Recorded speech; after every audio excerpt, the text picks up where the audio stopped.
Les with Liberty Coin and Gold, guys. Norman, Oklahoma. Let's check this stuff out. He's going to teach you what it's all about, guys. Les? Well, let's start with the pennies. Okay. Now it looks like you've got a pile of 1943 steel pennies. That would be her pile. And now I'm sure everybody's heard the story where, we're in World War II, 1943, and we're shooting a lot of bullets. And we need the copper for the war effort. And so we decide to make pennies out of steel. And what they did was they galvanized the steel. And when that steel gets delivered to the mint, it's on a roll, a very long roll of sheet metal. And this sheet metal goes into a blanking machine that stamps out the blanks. And out of the machine comes this just web of, little where the circles have been punched out of it. And then the blanks fall down to the bottom. Now what happens is that the pennies are still galvanized, so they won't rust, except the edges aren't, right? Because the edges won't be galvanized. And this is important for you guys to know. When you go through these steel pennies, you might find one that is particularly shiny, and you think it's brand new. But if you look at the edge, and if the edge is shiny and doesn't have any rust on it, you know it's been re-galvanized, that it's been replated. And they did that a ton. I'm not sure exactly when, maybe it was in the 60s or 70s, but they would replate these steel pennies and then put them into sets and sell the sets for a profit, of course. And so you guys out there, you may come across these steel pennies and they're like, you'll find them, they might be bright and shiny instead of like dull and gray like this.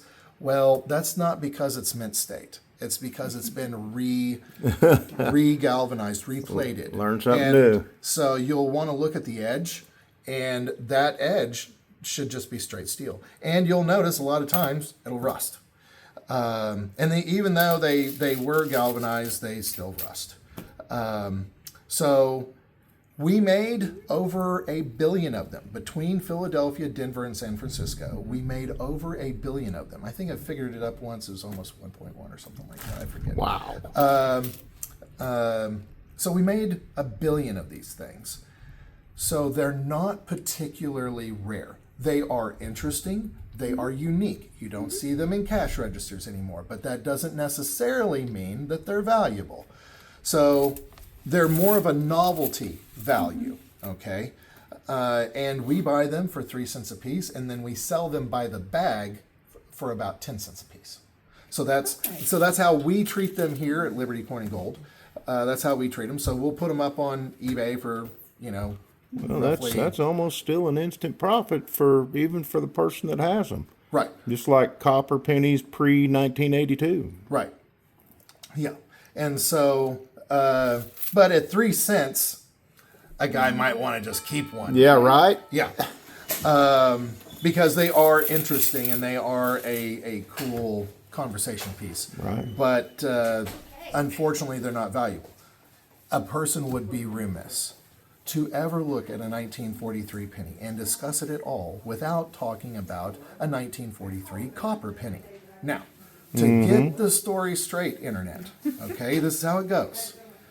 On January 1st of 1943, nothing but steel planchets were supposed to be struck. But due to probably some mint employees doing what they call mint sport, probably had some copper planchets left over from December. And so they threw them in the deal, in the hopper, to get struck as 1943s, knowing full well that they would be very valuable, okay? 1943 copper pennies.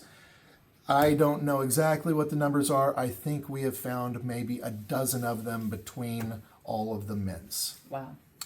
There's like a dozen of them of the 1943 Ooh. copper, or maybe Like to maybe a have little one bit of more. those. So what do they go for? Well, it depends on their condition. But if you had one in mint condition, it's probably 150,000. If you Oh. have one that's in circulated Need condition, one of those. it's probably somewhere in the 50 grand. Yeah, Okay. still- So they're extremely rare, very valuable. Extremely rare, like extreme. So we have been hunting for these for 70 years now, right? Wow. We've known they've been valuable since 1943. Somebody's got to have one. I'm pretty sure, I'm like 99.9% sure we've found every single last one of them. Okay. So to go through, wheat pennies looking for a 1943 copper probably isn't going to pay off. Okay. And then the other one, right? So we do steel all the way through 1943, and the December 31st, it gets cut off. January 1st, 1944, back to copper. I think technically it was brass.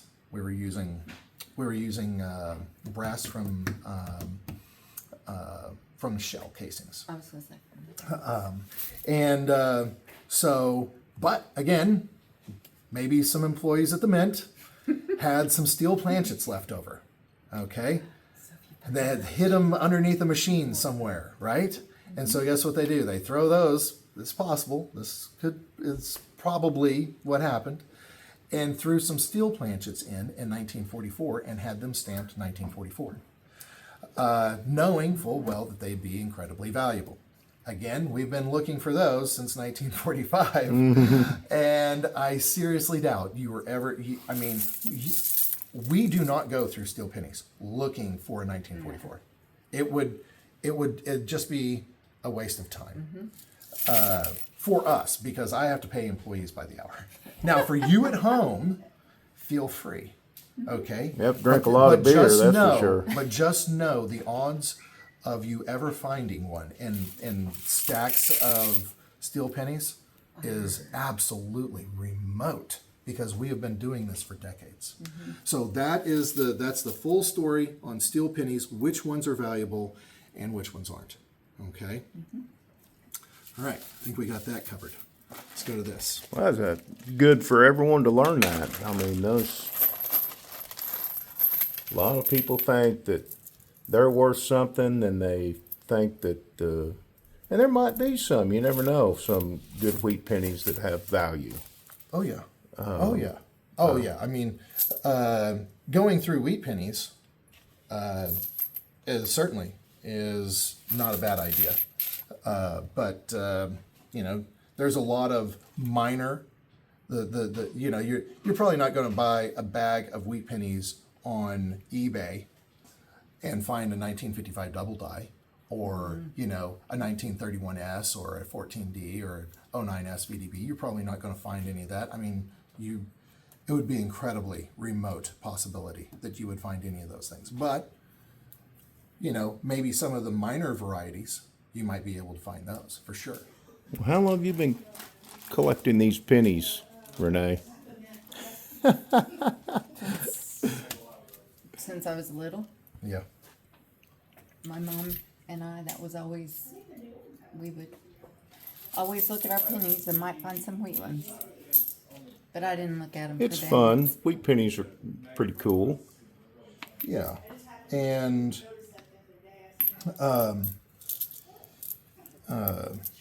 so generally speaking, from the 1930s through 1958, there's not a whole lot there. You got 31D, marginally 31S. For us, we sell bags of wheat pennies on eBay, and we will put out essentially 1934 through 58. That is what is in our bags. And then pre 1933 and back to 1909, those will all sell in rolls. Okay. And so that's kind of how we sell our stuff on eBay. And, you know, do we go through and look at for any of the minor varieties? No. Would we make sure that there's no 55 double dies in our bags? Yes. Yeah. I mean, if somebody leaves us feedback and says, I found a 55 double die in one of your wheat penny bags, I'd be probably cussing out an employee. Oh boy. Yeah. So that's how you can kind of separate them. 1934, you know, and some of the rolls of like 39 S's and stuff like that can be marginally more valuable, but we just generally don't really worry about that too I much. think we separated the older stuff and put it in the bag. I can't remember.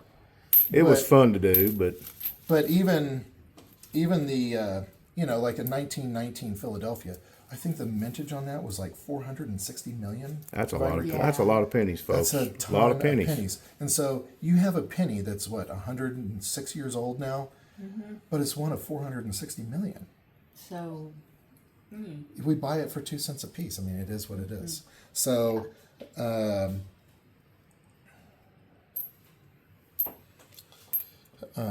that's kind of how wheat pennies go. You know, for the common circulated wheat pennies, like what is in this stack right here, we buy them for 2 cents a piece, Wow. and we sell them by the bag for, you know, $40. And on eBay they cost $50 because of shipping and everything. Oh yeah. So that's kind of how we treat them. You've done this long enough that you can just blow through them. You know what's what. Yeah, kind of know what I'm looking for. And so, unfortunately, folks, you know, Unfortunately, you got a penny. well, no, they're wheat pennies. So, I mean, right off the bat, they're worth 2 cents a piece, but nothing particularly valuable. Right? Okay. And again, people should know that going through coinage, finding anything valuable would be incredibly rare. Because that's what it has to be in order to be valuable. Right. It has to be incredibly rare. Right. Or it wouldn't be valuable. If it's common, it's it would be non-valuable. Right. So, and that's just something people don't really consider when they go to Etsy and start looking at coinage in their pocket. yeah. Those are memorial pennies. And I would normally tell people to just go spend their memorial pennies. But they're copper. At least halfway through 1982, they're copper pennies. And they're worth, I mean, I don't know what copper is at today, what it closed at Friday, but they're probably worth over 2.5 cents a piece in melt. Now, Right. it is still illegal to melt them. That's right. That's But right. Don't Trump- melt your pennies, folks. Trump has talked about getting rid of the penny. That's right. Now, more than likely, somebody at the Treasury Oh yeah. told him, Mr. President, we can't get rid of the penny because we're the reserve currency of the world. And if we get rid of our penny, it would destabilize people's confidence in the US dollar, which is, we've known that it cost us 2 cents a piece to make these worthless copper-plated zinc pennies. So we just halted it. You're not the first genius that has ever Right. come by Right. and suggested that we stop making these. We have to keep reminding you people that we can't because we're the reserve currency of the world, and we would destabilize confidence in our currency if we got rid of our smallest denomination. So that is why I imagine Trump has not said another word about it, Yeah. and he may not. He Yeah. may not say another word about it. Yeah. But isn't that interesting how Yes. That's a great story. I'm sure all of our viewers learned something from that. Learned something from the steel pennies, the wheat pennies, guys. That's why we're here. And so, he's unpredictable, so he might. But I would imagine he doesn't say another word about it. Yeah, I think there's a 64 in there somewhere. There's a 68. Oh, the 68. Well, tell me about the 60. I'm not familiar with that. Well, That's why you're the coin dealer and the expert. right. Well, so in 1964, we stopped making our coinage out of silver, out of 90% silver, and start making it copper, nickel, plaid. Except for 1968. the half dollars. So the dimes and the quarters went to copper, nickel, clad in 1965. Okay, technically, folks, we made silver coinage dated 1964 into 1965. All right, technically speaking, but generally when we talk about it, we just say it ended in 1964 because that's when the That's dates, good to know. That's good to when the know. dates. So you can look at the mintages of 1964 coinage, and they're massive because we were getting rid of the silver, and so we made them into 1965. But generally speaking, we just say it ended in Yeah, it just 1964. cost too much to make them Yes, because for their face value. we had devalued the dollar so bad we couldn't afford to buy the silver that goes Right. into the coinage. So, except for in 1965, we decided to keep making half dollars out of 40% silver. So this is a layer of 20% silver between two layers of 80% silver. Okay, and we did that through 1970. Okay, so and you'll be able to see. I don't know if you can see it on camera, but it's what we say. It's silver clad. Okay, so it does have two outer layers and an inner layer, and so by total weight, it's right at 40%. Okay, 40% by weight. So you do have a 40% half dollar there. The 1970s only came in mint sets, so they will have. So meaning the mintage would be about $1 million a piece for the Philadelphias and Denvers, I think. I mean, I don't have the exact number right off the top of my head. So they have a little bit more value. They sell on eBay for, $10-12 in mint condition, which they should be because they came in mint sets. So you do have a 40% half dollar. The rest of these, it should be noted, copper nickel clad. Really, there's a 1974 double D that's about the only halfway valuable variety I can think of off the top of my head for the copper nickel clad 1971 to at least to the 2000s half dollars. So I bless these to be spent. You can spend them. That's what I tell my customers. I bless them to be spent. And why do I do that? Because they have no metal value, right, to speak of. And keeping them for the next, to give to your grandchildren or whatever in 60 years from now will not make them any more valuable. They'll be worth. And that won't face even value. buy a McDonald's cheeseburger now. Right. And so that's why I tell people I know that you like these and keep them if you want to, but just remember keeping them is not free.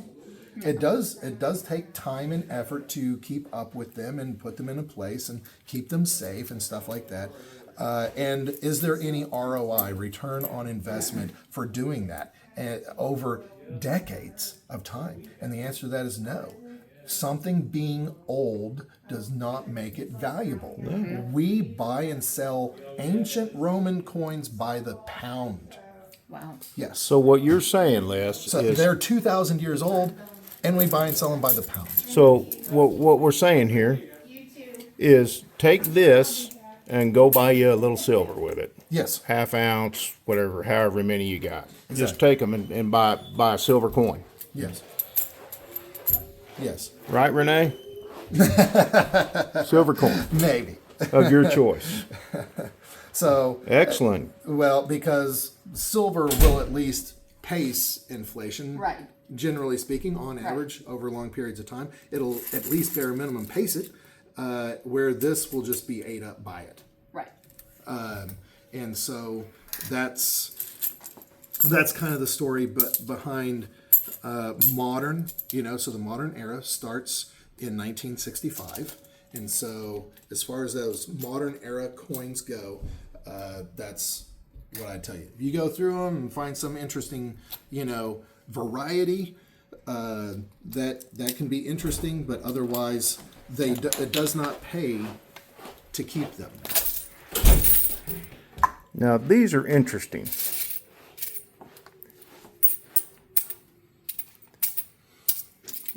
So you have some quarters. It looks like state quarters mostly, Yeah. and some Susan B. Anthony's.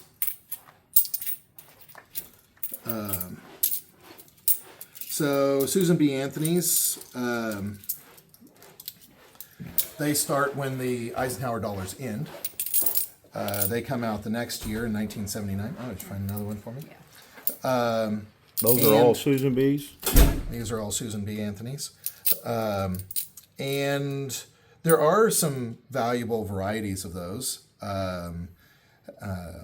The proofs, the differences in the S's, type, bold S and stuff like that. So you're not going to find that in pocket change. Probably about the only interesting variety you're going to find in Susan B. Anthony dollars is the 79 wide rim.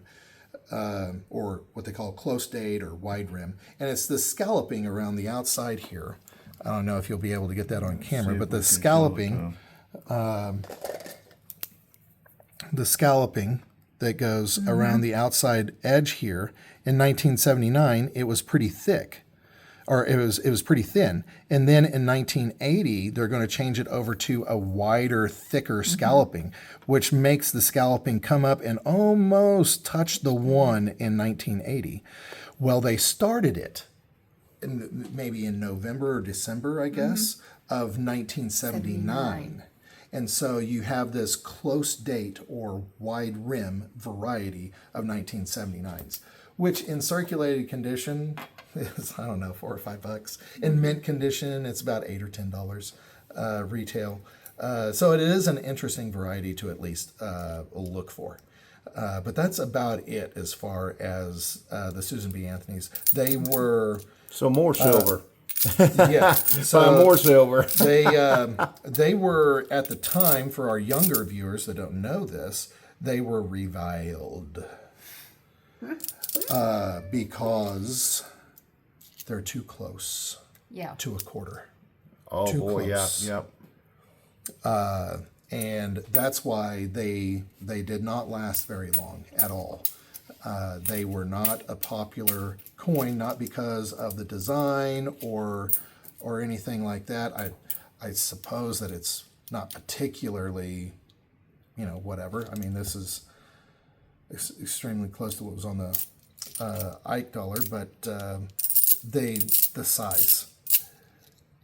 So when they bring back the Sacagawea dollar, right? It's the same size, the exact same size as Susan B. Anthony, but it's not. It doesn't look like a quarter, right? It's not copper nickel Right. clad. It's manganese brass, and so. Americans don't like those either. I'm not sure. I think that's what those are. Yeah. I'm not sure. So let me go through here Yeah, and see let's if do you've it. got any wide rims real quick. Yeah. And what'd you say a wide rim was worth if it's in just decent condition? Oh, probably $4 or $5. Okay. Yeah, retail. But it'd just be a cool one to collect. Sure. Unless you just want to, you need to buy a hamburger. Well, there's Yeah. a story behind that stack. Yeah. What's the? My mom, she had a little thing under her makeup mirror, and that was her gambling money. And anyway, she won those gambling. Oh no kidding. Yeah. Yeah. Nice. Yeah. And passed them on. And she just really liked them. She liked the unique shape of them. So she just kept them.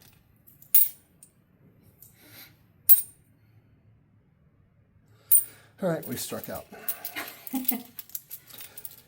So Put those with the $50 to Yeah. just go spend. Well, Yeah, I mean, they were pretty much. moms, but They were. yeah. but whatever you But buy, that's the you value can- of them is know. sentimental. Yeah. Yeah. And Those are just quarters, right? state quarters. They're state There are some quarters. interesting variety of steak quarters. I heard they're coming out with the Oklahoma Goldback. They are, yeah. That'll be cool. Yeah, that'll be, we'll probably try to carry them. Also, here's another interesting deal here. We've got a double dated, right? 1776 to 1976 bicentennial quarter with the drummer boy on the back. Folks, we made these for 2 years. We made these in 1975 and 1976. So that you can imagine that they are double the normal mintage of any of their other quarters. And so while they are unique, they are plentiful. Yes. So a lot of people, and they were hoarded because people felt that because of the design and stuff like that, and it's a unique time for bicentennial and everything, that they would be valuable in the future. So they were hoarded. So we have mountains of them in mint condition, and it just holds their value down. And so they are never, it's probably never going anywhere. And their mintages are huge. So again, I bless them to be spent. So they're like a collectible. Yeah. Well, you can collect pretty much anything, I guess. But they are not particularly valuable. Right. Yes. And that is the reason why. We made them for 2 years. Their mintages are huge. They were hoarded. And so it makes them very common.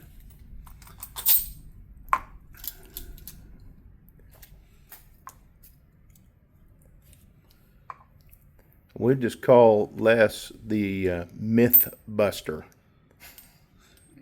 Well, of coins, right? Well, there are a lot of myths out there.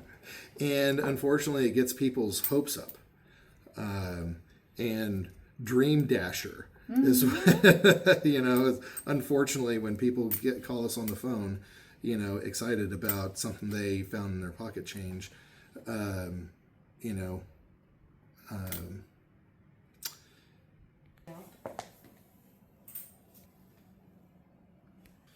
So, not a whole lot interesting about Sacagawea dollars.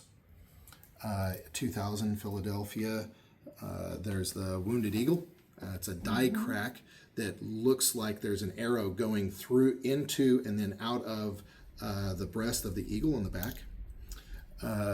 There is the high detailed tail feathers as well. But as far as what you might find out in circulation, but unfortunately, you don't have any of that here, which...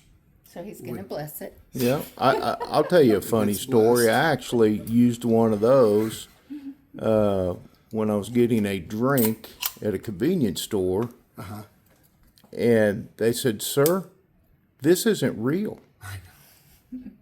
And I said, "That's legal tender." No, we don't accept these. So You that should read the law. Yeah. it just goes to show you how people are just, they don't know. Or it's the age difference too. They've never seen one. How many people have never seen a $2 bill? That's right. So, excellent. Well, the myths have been busted, guys. And this has been a great learning lesson. I hope it's a learning lesson for everybody, guys. Everybody on the Silver Stacker channel.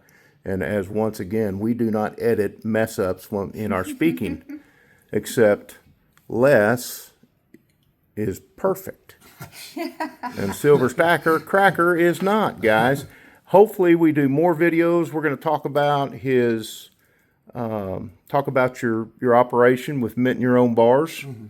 That's going to be fantastic. Hope that when you start doing that I can buy my own die and make Silver Stacker Cracker, and you can stamp one for me and I can buy it from you. Sure. That'll be fantastic. So guys, I think we're going to go do a little shopping, and you all have a great Saturday. We will see you on the next video. Adios.